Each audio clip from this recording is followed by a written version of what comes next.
Sean todos muy bienvenidos. Es un gozo para nosotros volver a encontrarnos para continuar escudriñando el libro de Miqueas. La propuesta para todo aquel que lo desee es dar lectura al libro de Miqueas en el capítulo número 6. Así dice la palabra de Dios, versión Reina Valera. Oíd ahora lo que dice Jehová. Levántate, contiende contra los montes y oigan los collados tu voz. Oíd montes y fuertes cimientos de la tierra, el pleito de Jehová. Porque Jehová tiene pleito con su pueblo y altercará con Israel. Pueblo mío, ¿qué te he hecho o en qué te he molestado? Respóndeme contra mí. Porque yo te hice subir de la tierra de Egipto y de la casa de servidumbre te redimí. Y envié delante de ti a Moisés, a Aarón y a María. Pueblo mío, acuérdate ahora que aconsejó Balac, rey de Moab, y que le respondió Balaam, hijo de Beor, desde Sittim hasta Gilgal, para que reconozcas las justicias de Jehová. ¿Con qué me presentaré ante Jehová y adoraré al Dios Altísimo? ¿Me presentaré ante él con holocaustos, con becerros de un año? ¿Se agradará Jehová de millares de carneros o de 10,000 arroyos de aceite? ¿Daré mi primogénito por mi rebelión, el fruto de mis entrañas por el pecado de mi alma? Oh hombre, él te ha declarado lo que es bueno y que pide Jehová de ti. Solamente hacer justicia y amar misericordia y humillarte ante tu Dios. La voz de Jehová clama a la ciudad. Es sabio temer a tu nombre. Prestad atención al castigo y a quien lo establece. ¿Hay aún en casa del impío tesoros de impiedad y medida escasa que es detestable? ¿Daré por inocente al que tiene balanza falsa y bolsa de pesas engañosas? Sus ricos se colmaron de rapiña. Sus moradores hablaron mentira y su lengua es engañosa en su boca. Por eso yo también te hice enflaquecer hiriéndote, asolándote por tus pecados. Comerás y no te saciarás, y tu abatimiento estará en medio de ti. Recogerás, mas no salvarás, y lo que salvarés lo entregaré yo a la espada. Sembrarás, mas no segarás. Pisarás aceitunas, mas no te ungirás con el aceite, y mosto, mas no beberás el vino, porque los mandamientos de Omri se han guardado, y toda obra de la casa de Acab, y en los consejos de ellos anduvisteis, para que yo te pusiese en asolamiento, y tus moradores para burla. Llevaréis por tanto el oprobio de mi pueblo. Y hasta aquí la lectura de la palabra de Dios en este penúltimo capítulo del libro de Miqueas. Recordemos anteriormente, en el capítulo número 5 estuvimos viendo una de las profecías más maravillosas del Antiguo Testamento concerniente al Mesías Rey, al Salvador, aquel varón que habría de nacer, el hijo de Abraham, de David, que iba a nacer en Belén de Judá, pero alguien peculiar, Dios quien se encarnó. Sus inicios desde el siglo y hasta el siglo. El eterno Dios quien se encarnó y por el poder del Espíritu Santo fue concebido en el vientre de una virgen, y esa virgen dio a luz ¿a quién? A Emmanuel, que significa Dios con nosotros, el cual habitó y anduvo en medio nuestro, como los apóstoles testificaron, quien ministró lleno de gracia y de verdad, quien murió, fue crucificado por nuestras transgresiones, quien fue sepultado y quien resucitó para nuestra justificación. ¿De quién hablamos? De Jesús de Nazaret, de Jesucristo, el unigénito Hijo de Dios. Él va a traer la salvación a los gentiles y a Israel, su pueblo, a todos aquellos que confían en su nombre, grandes y pequeños, hombres y mujeres, sin importar su situación particular, a todos los que creen en Él, o sea, los que le reciben, como dice el Evangelio de Juan, Dios les concede el ser llamados los hijos de Dios, hijos adoptados. De él aprendimos en el capítulo número 5. Y ahora pasamos al 6 y releemos el versículo número 1, en donde la palabra de Dios nos dice así. Oíd vosotros, oíd ahora, mejor, lo que dice Jehová. Levántate y contiende delante de los montes y escuchen las colinas tu voz. El capítulo 6 comienza con 3 verbos imperativos, o sea, 3 mandamientos. El primero, ¿cuál es? El prestar atención, el escuchar, el oír. Oír. Ahora, ¿a quiénes va dirigida este mandamiento? Va dirigido desde Jehová, o sea, la voz va a salir de él va a hablar, y va dirigido a los montes y las colinas. los montes y las colinas tienen que escuchar. ¿Por qué? Porque se levantará y contenderá el Señor y lo va a hacer a través de su siervo Miqueas. Oíd es el primer mandamiento, porque Jehová va a hablar.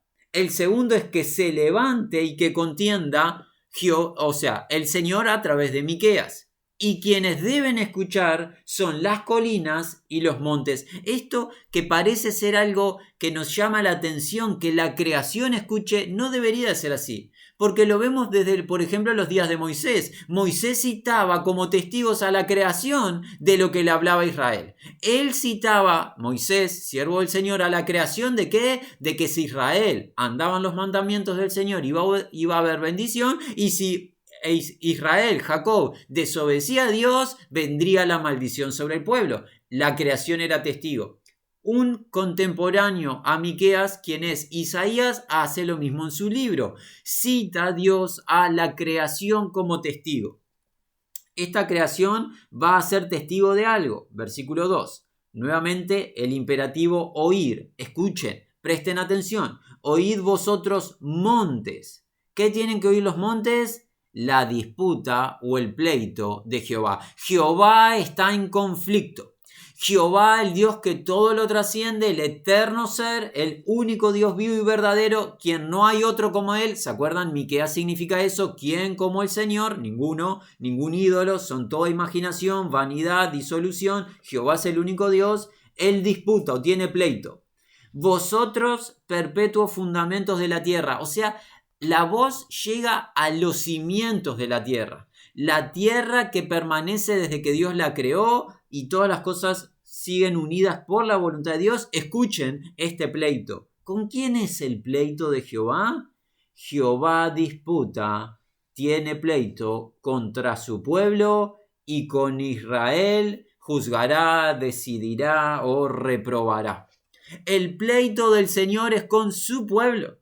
Con Israel, recuerden, esta profecía tiene un énfasis en Judá, en Jerusalén, o sea, el pueblo escogido por Dios, la descendencia de Abraham, su amigo.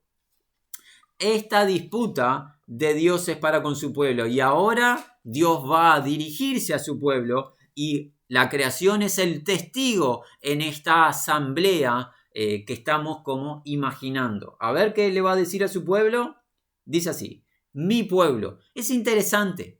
Para aquellos que dicen cosas que no convienen, Dios siempre a su pueblo se dirige como que mi pueblo.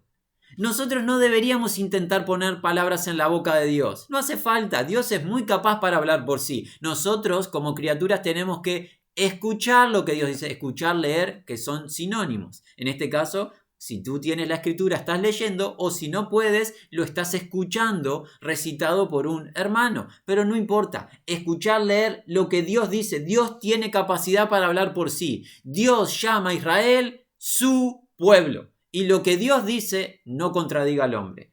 Mi pueblo. Ahora viene la reprensión. Y es una retórica, pero llama a consideración del oyente. ¿Cuál es la pregunta? Hay más de una, hay dos. ¿Qué te he hecho a ti? Y la segunda, que está incluida, ¿cómo te he fatigado? O la idea es impacientado. Esta es la disputa de Dios para con su pueblo. ¿Qué te he hecho? ¿Cómo te he llegado a fatigar a que alcances la impaciencia? Le pregunta Dios a su pueblo Israel y le declara en una orden: respóndeme. Esta respuesta es la idea de testifica contra mí. Entonces, ¿qué aprendemos de estos primeros 3 versículos? Pareciera un acto judicial.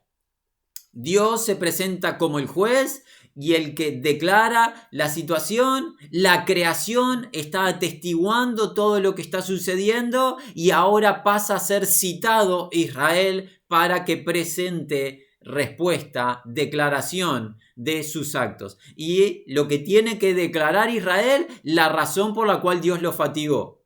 ¿Y cuál es la razón? Ninguna. No hay razón para la fatiga de Israel. No hay argumento. ¿Qué ha hecho Dios con Israel? Ser bueno. Dios no ha sido sino bueno con Israel, su pueblo. Y vamos a ver cuáles elementos suceden que Dios va a citar de la bondad de Dios para con Israel. Pero aquí es donde queremos apuntar para que nadie se mantenga ajeno. ¿Qué sucede en tu vida? Y cuando digo tu vida, en mi vida, para que digas estoy fatigado, estoy cansado. En nuestra región alguien llega a decir estoy harto de todo esto. ¿Cuál es el argumento que le presentamos a Dios para estas declaraciones? Dios no ha sido para con nosotros sino bueno. Solamente bueno ha sido Dios para con nosotros. ¿Estás respirando? Sabe que el aire que está ingresando a tu sistema respiratorio es obra del buen Dios. Tienes sistema respiratorio, es obra del buen Dios. ¿Ves con tus ojos? Son obra de Dios esas dos maravillosas cámaras fotográficas que tienes dispuestas en ti. Caminas, tus pies son obra de Dios y así pásalo a toda la situación de la vida natural. Todo es bondad de Dios, es la gracia de Dios. ¿Cuál es la razón para nuestra impaciencia o fatiga, para nuestra murmuración o queja? ¿Cuál? Y uno, cuando viene a la palabra, empieza a decir, no tengo argumento. Fue mi carne. Todo es obra de mi carne, mi vana manera de pensar. Me quejé, murmuré. Perdón. Es lo que deberíamos decir en lo personal. Pero ahora vamos a la situación colectiva, a la nación. La nación es llamada a presentar razón. A ver, ¿qué he hecho por ti? Y dicho sea de paso, si pensamos en el contemporáneo de Miqueas, el profeta paralelo a Miqueas, Isaías, de quien hemos hablado, y tú conoces su libro, recordarás al comienzo de dicho libro, en el capítulo número 5, aquella viña, ¿verdad?, que representa a Israel. Cuando Dios habla de su viña, aquello que Él trabaja, ¿qué más haré por mi viña? ¿Qué más? La idea es, todo lo hace Dios por su pueblo. ¿Cuál es el argumento para la queja? Ninguno. Vamos al 4. Dice, porque te ascendí de la tierra de Egipto y de la casa de esclavos te redimí y envié delante de ti a Moisés, a Aarón y a Miriam, o sea, María. ¿Te fatigué? ¿Te cansé? ¿Te llevé a la impaciencia? ¿Por qué razón? Antes de fatigarte, de cansarte, llevarte a la impaciencia, en vez de eso, ¿qué hice? Te liberé. Y este ascender, te ascendí, te levanté, debe ser destacado. Porque había descendido Israel ¿a qué? A la esclavitud. Esclavo era en tierra ajena, Egipto. Faraón ejercía dominio sobre Israel. ¿Quién liberó a Israel? Dios. No las imágenes de acera, no los paganos dioses, no lo ilusorio, el verdadero Dios. Lo liberó con poder y con señales inequívocas a tal punto de que de la muerte de los primogénitos en donde se celebró la Pascua, la muerte sustitutiva de los corderos en favor de las personas. Y Dios con poder salvó a Israel y con poder le hizo transitar por el desierto hasta llevarlo a la tierra prometida y le dio líderes, Moisés, su siervo, Aarón y Miriam o María, los líderes piadosos para que guiaran al pueblo en medio del camino hasta ingresar al lugar dispuesto por Dios, la tierra que fluye leche y miel. ¿Eso es ser malo? ¿Eso es fatigar? Eso, por el contrario, es bendecir. Y en todo ese trayecto ni uno de ellos se enfermó, ninguno de ellos ni siquiera el calzado de sus pies se gastó y ellos recibieron la providencia del maná y cuando del maná se cansaron, hasta que carne del cielo les envió y bebieron de la roca que es Cristo, anticipando los días del beber del Señor del Espíritu Santo. Todo fue que misericordia, bondad, gracia de Dios para con su pueblo. ¿Cuál es el argumento para la fatiga o la queja o la impaciencia? Ninguno. ¿Cuál es tu argumento para fatigarte de Dios? ¿En qué te ha fatigado Dios? ¿En qué me ha fatigado Dios? Ninguna manera. Nuestra fatiga proviene sino de ¿qué? De nuestra carne. No hay argumento válido. Ahora si Dios nos cita, como está citando Israel, a este juicio imaginario, ¿cuál es el argumento válido que vamos a establecer? Tendríamos que hacer como ¿qué? Como el siervo Job, que ¿qué hizo? me arrepiento en polvo y ceniza. Te preguntaré, tú me enseñarás. Hablaba cosas que no entendía. Murmuré sin saber. Hablé vanidad, con apresuramiento. No debe de ser así. 5. Mi pueblo. Nuevamente, si aún dudabas que Dios escogió a Israel como su pueblo, Dios sigue llamando a Israel, incluso en su rebelión, que le dice mi pueblo. ¿Mi pueblo qué? Versículo 5. Otra orden. Recuerda. Trae a tu memoria, pueblo mío. ¿El qué, Señor? Recuerda ahora qué consejo Balac, rey de Moab, y qué respondió a él Balaam, hijo de Beor, desde Shittim, tanto como hasta Gilgal, para que conozcas las justicias de Jehová. Aquí habría que hacer una muy breve afirmación de este evento. Este rey de Moab, al contemplar a Israel y su crecimiento y el poder de Dios habitando en ellos, ¿qué quería? La maldición de Israel. ¿Por qué? Porque Israel crecía, se fortalecía y no había ningún reino que pudiese contender contra el pueblo escogido de Dios. ¿Por qué? Porque Dios batallaba por Israel. Entonces el rey de Moab dispuso ¿qué? Maldición para Israel, pero estaba obviando algo el rey de Moab. ¿Qué dijo la palabra de Dios a su amigo Abraham en su llamado? Génesis 12, bendeciré a los que te bendijeren y al que te maldijere, maldeciré. No puede ser maldecido Israel. Balaam, que era un profeta dispuesto por Dios, sabía que no podía maldecir a Israel. Ojo, que Balaam supiese que no podía maldecir a Israel no significase que Balaam era piadoso en su conducta. ¿Por qué? Porque era seducido por precio. ¿Qué quería? Bueno, si fuese la casa del rey, no. Algo mayor que el precio de la casa del rey, quizás él recibiría. Entonces, Balaam, el profeta, no maldijo directamente a Israel. Pero ¿qué sí hizo? Entre lo que aprendemos del Antiguo Testamento y lo que aprendemos del Nuevo Testamento en las cartas del libro de las Revelaciones, Balaam enseñó a Balac ¿a qué? A poner tropiezo a los hijos de Israel. ¿Cómo? Guiando a Israel a la idolatría y a lo no conveniente en la relación, no con las hijas de Dios, sino tomando hijas de dioses paganos, la inmoralidad. Esa fue la enseñanza de Balaam a Balac. No se puede maldecir directamente a Israel, nadie puede, pero sí se puede hacer que Israel tropiece y que Israel reciba maldición por su rebelión. Y fue lo que dispuso la enseñanza de Balaam a Balac, y Balac tentó a Israel con idolatría y con inmoralidad, y los hijos de Jacob cayeron en eso. Entonces, ¿qué aprendemos?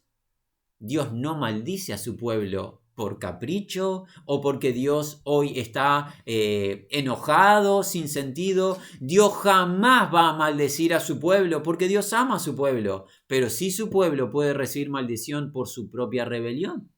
Conoce la justicia de Dios, le está diciendo. Israel, pueblo mío, conoce mis justicias. ¿Qué pasó en los días de Balac y Balaam? Recibiste maldición, no porque Dios sea malo, recibiste maldición, pueblo, por tu rebelión, por ir en pos de la idolatría y la vanidad y la inmoralidad.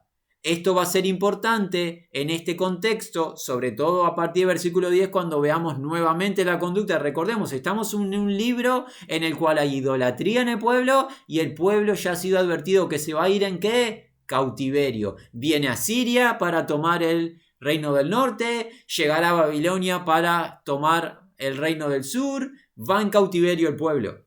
¿Es un capricho de Dios? ¿Dios maltrata al pueblo porque sí? No. El pueblo tiene que saber que en la justicia de Dios el pueblo está recibiendo lo que sembró. Hay una ley espiritual. ¿Cuál es? Tú la sabes, ya debes haber leído de esto. Todo lo que el hombre sembrare, esto también cosechará. Dios no maldice a su pueblo por un capricho. El pueblo recibe maldición por la rebelión del pueblo a Dios. Por el pueblo alejarse de Dios e ir en pos de lo vano, de estas imágenes de acera, del encender estos inciensos en los lugares altos, de hacer lo malo delante de Dios. El pueblo va a ser castigado. Conoce la justicia de Dios, le está diciendo Dios a su pueblo. Y aquí el profeta muy unido a su pueblo, ya lo vimos identificado a Miqueas con su pueblo, va a presentar esta declaración en el 6. ¿Con qué vendré delante de Jehová? Me postraré delante del Altísimo Elohim, que es Dios en su función de juez. Vendré delante de él con holocaustos, con becerros de un año, agreguemos el 7. Se complacerá Jehová con 1000 carneros, 10.000 torrentes de aceite. ¿Daré a mi primogénito por la transgresión y mi rebelión, el fruto de mi entraña por el pecado de mi alma? Escuché de la justicia de Dios. Dios es justo, equitativo, el cetro de su reino, de su trono, es un cetro de justicia. Él ama la justicia y aborrece la maldad. Nosotros, el pueblo, estamos en pecado, en rebelión, en idolatría, en todo lo malo. Ahora, ¿qué haremos para presentarnos delante de Dios? Recuerda que la ley de Dios había establecido que todo varón debía presentarse 3 veces al año a celebrar la fiesta solemne del Señor, y que no puede el varón presentarse con las manos vacías delante del Señor.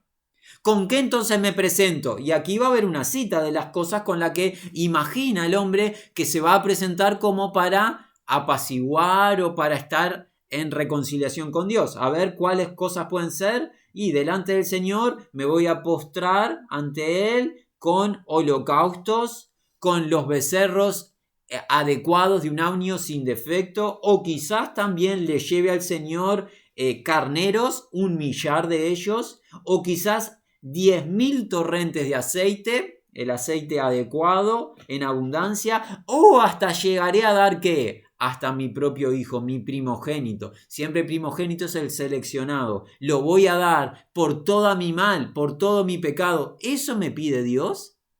¿Es la pregunta? Ahora vamos a la respuesta de parte del Señor. Dice así.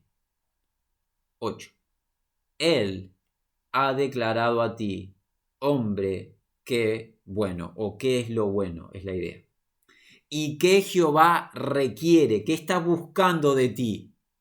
Los carneros, los becerros, los aceites, los holocaustos, esto es lo que busca de ti. Cuando dice de ti, de todos nosotros. Ciertamente, hacer justicia y amar misericordia y humildemente o rebajadamente caminar con el juez, con Elohim, caminar con Dios. Sacrificios y holocaustos no quisisteis, dice el Salmo acerca de Jesús, mas me preparaste cuerpo. Así estaba escrito en el rollo acerca del Hijo de Dios. ¿Que qué? Que Él sacrificase su vida y la entregase su vida en obediencia. Porque Dios se agrada de la obediencia más que de los sacrificios. ¿Cómo lo aprendimos eso en la vida de Saúl? ¿Te acuerdas? Saúl comprendió en su vida que más que sacrificarle o darle cosas que él había obtenido, Dios quería de Saúl su obediencia. Y por eso fue quitado el reino de la mano de Saúl y fue dado ¿a quién? A un varón conforme al corazón de Dios, el rey David. Porque Saúl pretendió obtener cosas de los adversarios y regalárselas a Dios cuando Dios le había mandatado que nada quedase en pie. Nada tenía que prevalecer. Dios se agrada de la misericordia, de la obediencia. Dios se agrada de la justicia. Ahora pasemos a comprender esto. Que ciertamente Dios requiere esto, hacer justicia. Aprendemos desde los días de Abraham que la justicia es un obsequio de Dios al creer. Creyó Abraham y le fue imputado por justicia. Así el nuevo pacto nos enseña que los que creen en Cristo son justificados en esa creencia, en esa fe. Esa justificación por la fe de una vez y para siempre salva al hombre. Cuando decimos al hombre, a la raza humana, hombre y mujer, ambos géneros. Pero todo aquel que cree en la obra de Cristo Jesús y es justificado por esa fe, empieza a practicar la justicia. Es más, Jesús habla de que son dichosos los que tienen hambre y sed de la justicia. Juan en su carta dice que se diferencia, se puede discriminar dos grupos de seres humanos. Hay dos grupos de seres humanos, los hijos de Dios y los hijos del diablo. No hay más agrupaciones. Están los hijos de Dios, que creyeron en Jesucristo, y están los hijos del adversario, que no han creído en Jesucristo. ¿Cómo los diferenciamos, Juan? Todo aquel que no hace justicia y que no ama a su hermano no es de Dios. El que fue justificado por la fe hace o practica la justicia. Alguien dice, ¿y cómo sé qué es justo y qué es injusto? A través de la palabra de Dios. Dios determina en su palabra qué es justo y qué es injusto. Los que son de Dios empiezan a practicar la justicia. Dios requiere eso de nuestras vidas, que si hemos creído en su Hijo, hagamos lo que es justo. Y lo justo lo aprendemos en su palabra. Esto requiere Dios de ti. En vez de que presentes todos estos sacrificios, hace justicia. Eso es lo que Dios quiere. ¿Qué más quiere Dios? Que ames el hacer misericordia. Ya aprenderemos en el siguiente capítulo que esto proviene del mismo carácter de Dios. Dios es misericordioso, es un Padre de misericordia. Hablaremos de eso en el siguiente capítulo. Como Dios es misericordioso, Él quiere que amemos la misericordia porque hemos recibido misericordia. ¿Qué es recibir misericordia? Dios no nos ha pagado con lo que nos correspondía, que era castigo eterno. Tuvo compasión de nosotros. ¿Te acuerdas la parábola de los dos deudores? Se manifiesta la misericordia y gracia de Dios en liberarnos de la deuda y no darnos el castigo eterno. Y como Dios es misericordioso, los que son de Dios ahora empiezan a dar misericordia. Dios requiere de nosotros que amemos el dar misericordia. Ese es el requerimiento de Dios, lo que Dios demanda de nosotros, el practicar la justicia y el amar hacer misericordia. ¿Y qué más requiere Dios de nuestra vida? Humildemente o rebajadamente caminar con el Señor, con el juez, con Elohim.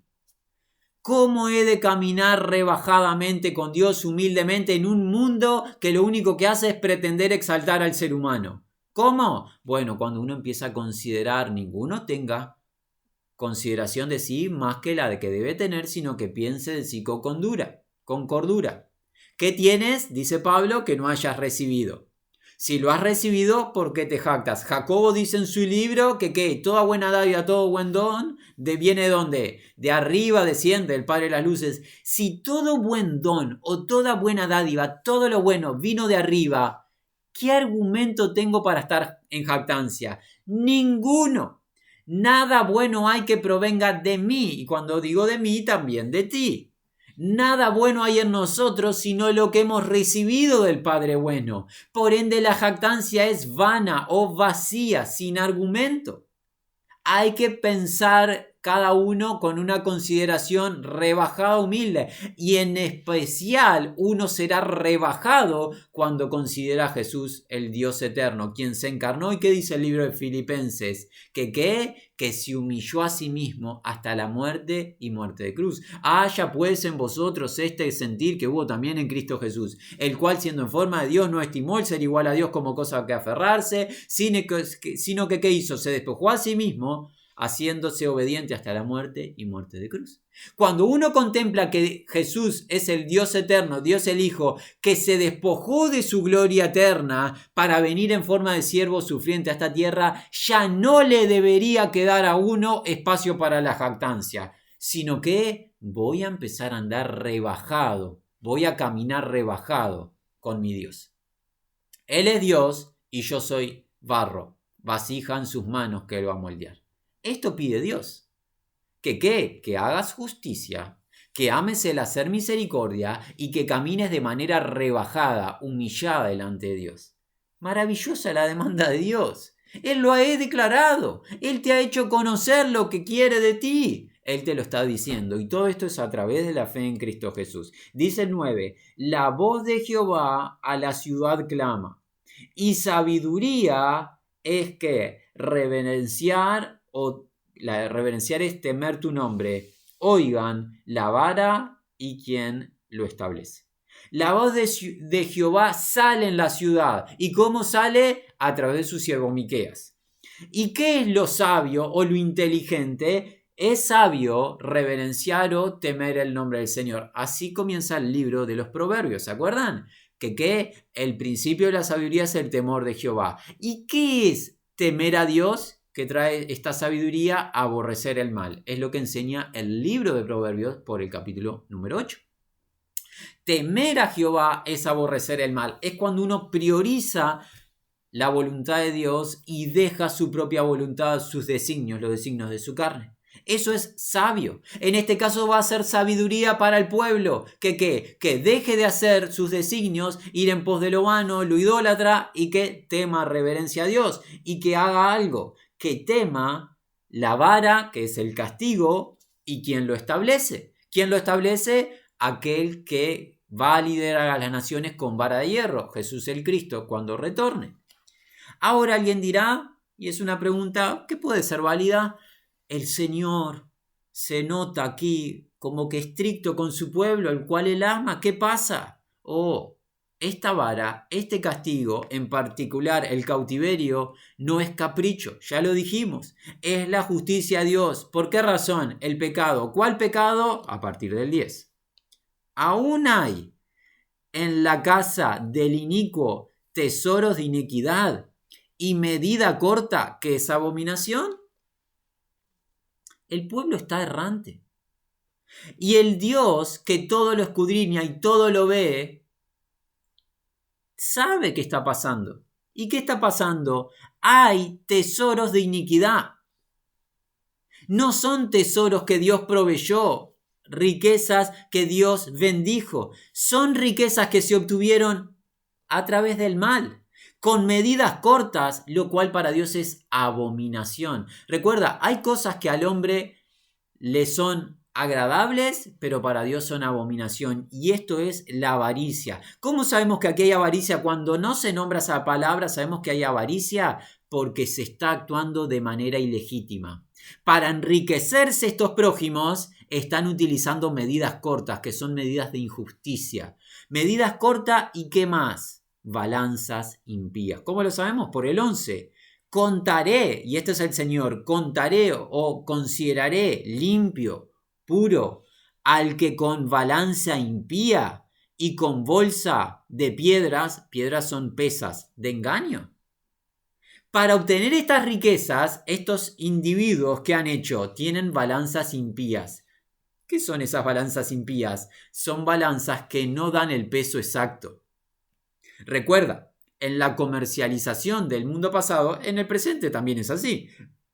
Pero en la comercialización de los bienes materiales de estos días en los que está ministrando Miqueas, que ¿cómo se establecía el valor del producto? Por su peso. El peso establece el valor.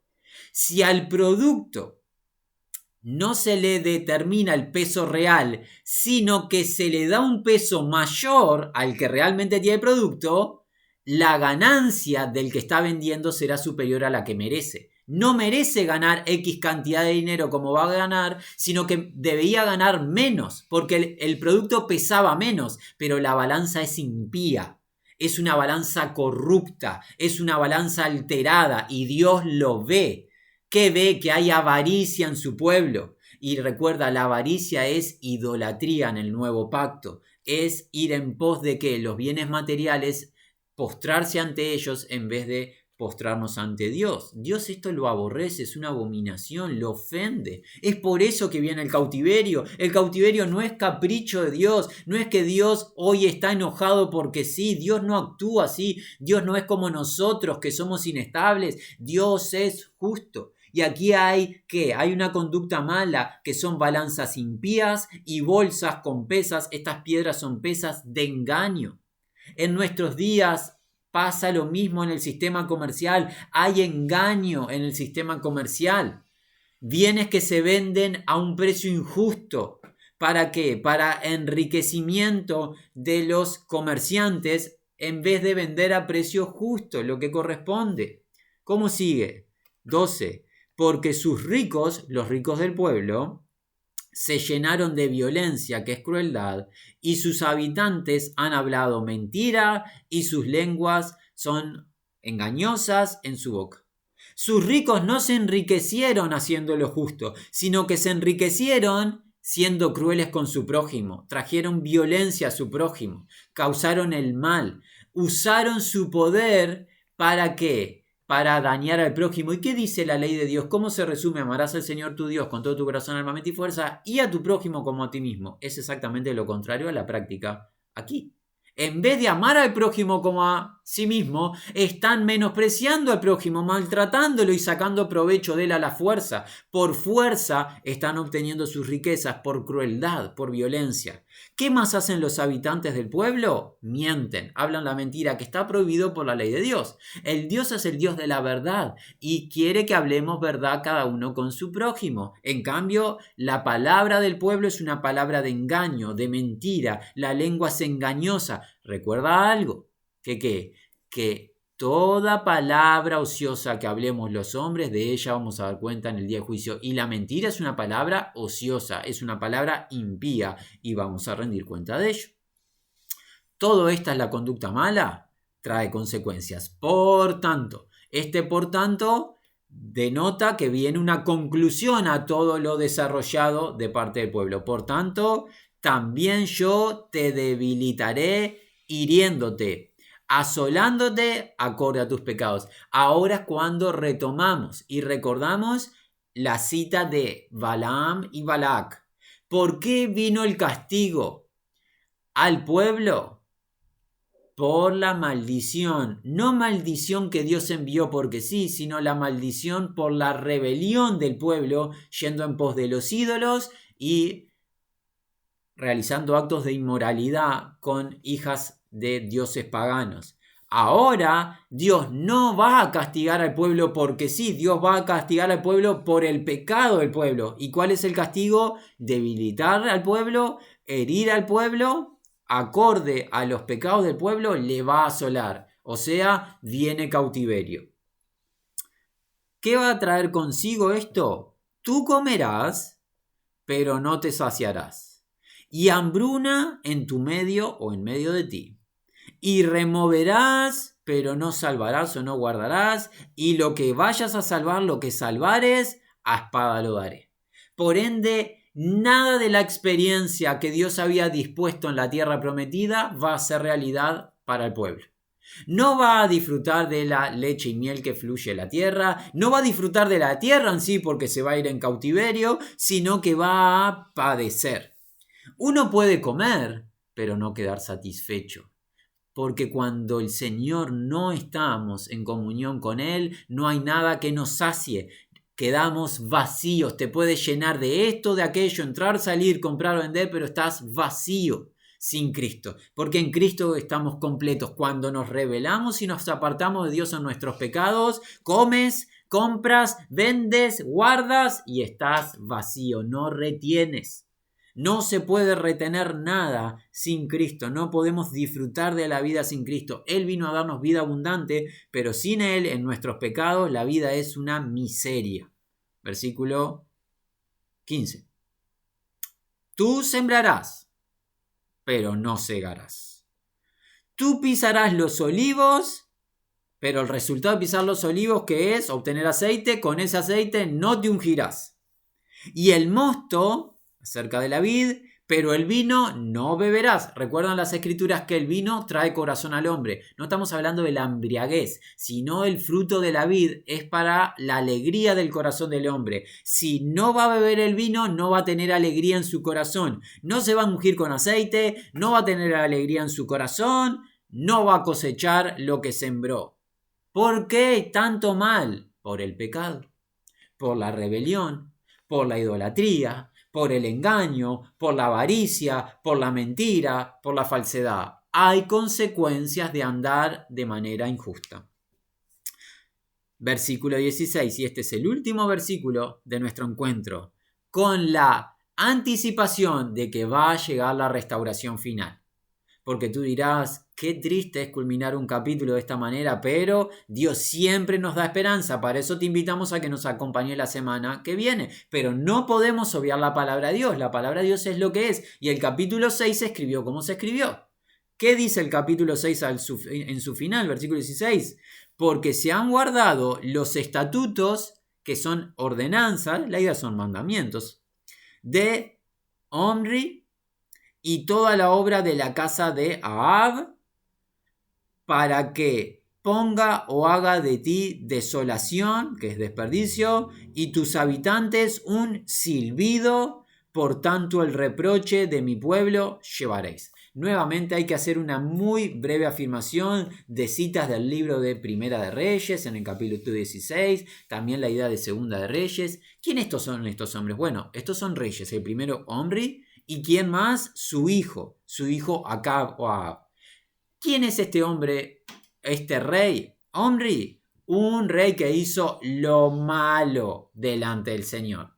¿Y quién es Acab, su hijo? El que hizo lo malo delante del Señor como su padre, pero no conforme con hacer lo malo delante del Señor su padre, sino añadió un mal más. ¿Cuál? Unirse a esa mujer Jezabel. Que si tú conoces algo de las Escrituras, sabes que ese nombre es algo sinónimo de rebelión, de abominación y de ir en pos de todo lo que Dios reprueba. Omri, Acab, instrumentos de rebelión a Dios. Establecieron estatutos, ordenanzas contrarias a la voluntad de Dios. En este tiempo el pueblo que hizo, citado en el segundo libro de Reyes, en este tiempo, un tiempo de Jeroboam y esos reyes del pasado, ¿qué sucedió? El pueblo iba a hacer lo malo y dice en Segunda de Reyes, en el capítulo 17, dice que el pueblo en tiempos paralelos, ¿qué hacía? Hacía lo malo en secreto. Pero no hay nada secreto u oculto a los ojos de Dios. Iban a esos lugares altos a prender inciensos y estas imágenes de acera, todo lo malo, toda la inmoralidad. Es más, llega a decir Segunda de Reyes por el 17, avanzando en sus versículos, que en tiempos paralelos o similares, ¿qué hacían? Hasta daban sus hijos, entregaban sus hijos a la idolatría. Todo lo abominable delante de Dios se practicaba. Estas ordenanzas injustas en vez de seguir las ordenanzas, los mandamientos de Dios. Es por eso que ¿qué va a pasar? Por eso va a haber desolación. Palabra desolación es igual a desperdicio. Y tus habitantes, un silbido. ¿Qué significa eso? Ese silbido es una expresión como de cuando alguien contempla algo y queda atónito. Silba como esa expresión de es increíble lo que están contemplando los ojos. Es un silbido de no se puede creer lo que se está viendo. Desperdicio, desolación, devastación va a ser el pueblo. El reproche han de llevar. Siembra que trajo cosecha. Siembra de pecado que trajo castigo. Es lo que estamos viendo. ¿Qué demandaba el Señor? ¿Era cosa pesada? ¿Cargaba al pueblo a la fatiga? ¿Qué demandaba el Señor? Hacer justicia, amarla, hacer misericordia, la misericordia recibida, y andar de manera rebajada delante de Dios. No era grande demanda, era lo justo. Pero el pueblo no quiso llevar esa carga, el pueblo quiso ir en pos de lo que quería su corazón y ahora viene cautiverio y viene desperdicio. Y esto en los días de Miqueas, pero esto va a continuar, amados, para con Israel su pueblo hasta el retorno del Señor, porque la experiencia de Israel su pueblo, dice la palabra de Dios, antes que el Señor retorne, ¿cuál va a ser? Israel será considerada por el libro de Apocalipsis, lo que vio Juan, considerada como que Sodoma y Egipto. Antes que el Señor venga a restaurar al remanente de su pueblo, Israel va a estar haciendo lo malo. Pero el Señor no va a acabar con su pueblo, no va a culminar, sino que va a traer restauración y va a hacer cumplir sus promesas. Y el pueblo que había hecho lo malo va a mirar al Señor a quien traspasó y hará lamentación y será restaurado Israel, su remanente, pero habrá pérdida. 2/3 partes, según la profecía de Zacarías, se han de perder. Irán a desperdicio, a devastación. Por eso, si oyeres hoy su voz, dice la palabra, amigos oyentes, gentiles o judíos, no endurezcas tu corazón. ¿Y cómo no has de endurecer tu corazón cuando Dios te llama a rebajarte? ¿Cómo te has de rebajar? Reconociéndote pecador. Sabiendo que tú has pecado, y cuando digo tú, yo he pecado, todos hemos pecado, todos nos hemos quedado cortos de la gloria de Dios, que no nos podemos salvar a nosotros mismos, que necesitamos un Salvador, Jesús el Cristo, reconociéndolo a Él como el justo, como el santo, creyendo en su crucifixión por nuestras transgresiones y creyendo en su postrera resurrección para nuestra justificación. ¿Cuándo debes hacer eso? Hoy. Porque hoy Dios te ha dado vida y Dios hoy te da la posibilidad de recibir el don de la vida eterna. Nos resta la invitación de juntos, si Dios lo permite, la semana entrante, dar culminación al libro de Miqueas. Sea la gracia con todos los que aman a Jesucristo.